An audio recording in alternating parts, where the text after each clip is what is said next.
జింక కొమ్ములు. ఒకరోజు ఒక మగ జింక చెరువులో నీళ్లు తాగుతూ తన ప్రతిబింబం చూసుకున్నాడు. చూస్తూ ముగ్ధుడైపోయాడు.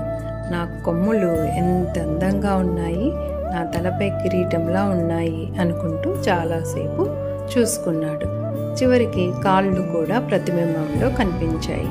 ఛీ, ఇంత అందంగా ఉన్న నాకు దేవుడు ఇలాంటి కాళ్ళు ఎందుకు ఇచ్చాడు అని తన కాళ్ళను తనే అసహించుకున్నాడు. కొంతసేపు అయ్యాక చెరువు దగ్గరికి నీళ్లు తాగడానికి వస్తున్న పులి వాసనను మగ జింకకు తగిలింది.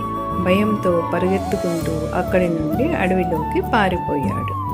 అప్పుడు ఆ మగ జింకకి అర్థమయ్యింది, అందరూ ఉన్న కొమ్ముల కన్నా అవలక్షణం అనుకున్న కాళ్ళే ఎక్కువగా పనికొచ్చాయి, అందుకే దేవుడు కాళ్ళు ఇచ్చాడు.